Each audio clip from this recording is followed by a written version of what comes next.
grown another horror film. Hopefully it's more successful than Gretel and Hansel.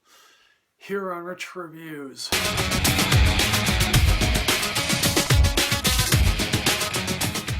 Hi there folks, welcome back to Rich Reviews. And so last Tuesday night, and my apologies for getting this to you out late, I happened to see an advanced screening of The Lodge. Now this is co-written and co-directed by the same duo who made Goodnight Mommy, and I didn't see that film. And so I basically was going into this thing relatively unaware of what this film was about. I think it was supposed to come out last year, but then it got pushed back to earlier this year. It's going on 81% on Rotten Tomatoes, so that's clearly a sign that people like this thing. So basically, a father and his two kids are introduced to his new girlfriend and soon to be fiancé, I guess. And now the father is played by Richard Armitage, who was Thorin Oakenshield on the Hobbit films. Less said about those things, the better. He left his wife for Riley Coke. His soon-to-be ex-wife is played by Alicia Silverstone. Riley Coke, Alicia Silverstone. I'll be honest, you do better with Riley Coke than you do with Alicia Silverstone. Silverstone does something very drastic in the beginning that are we thinking to yourself, wow, how could she do such a thing? And basically the kids and her husband are left to deal with the ramifications of that one act that Alicia Silverstone has done. Basically, so they go up to this house in the middle of nowhere so they can spend Christmas together, because the father thinks to himself, okay, these my kids, one of whom has to be the young Bill Dimbaugh from It Chapter 1. I apologize if I can't remember the actor's name. Basically, they're relatively cold towards this new woman because, hey, look, they're replacing their mother.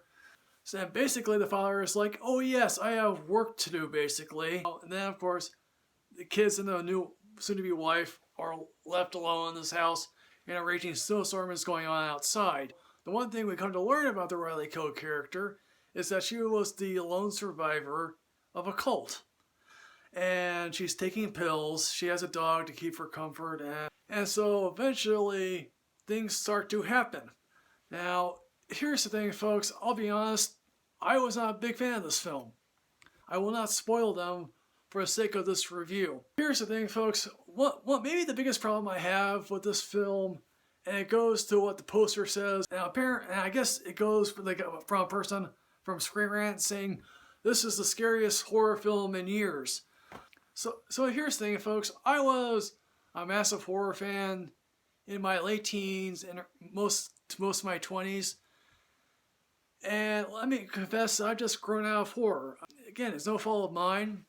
Like most people don't like action films. Most people don't like romances. Most people don't like comedies.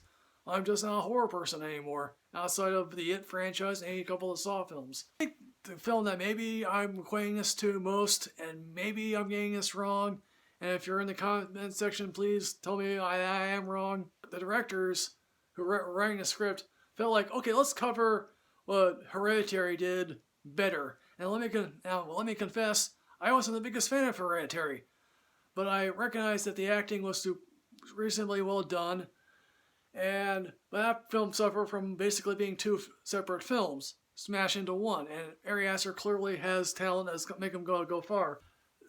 These two people can't hold Hereditary's drink, actually, and quite frankly, this film delivers a third act twist I found to be reprehensible. I really did. I thought to myself, how could anyone think that this is acceptable for a revelation and twist? And I mean, I'll give this film Riley Coke. She gives a balls-to-the-wall performance as a person who clearly is well to begin with, gives a relatively good performance as a woman who's slowly driven insane. That should be well stated. And again, this film has 81% fresh on Rotten Tomatoes. I wish I could be the person to bring this film down a peg. I'm literally at a loss. Clearly there was a live stream Q&A afterwards, but I didn't stay for that. I don't think it was an interactive Q&A. Otherwise, if I had stayed, I would have told them that their film stinks. And again, this film is left with a final shot that I'm like, okay, Hereditary did that better. Sorry. And again, the production design, that's wonderful.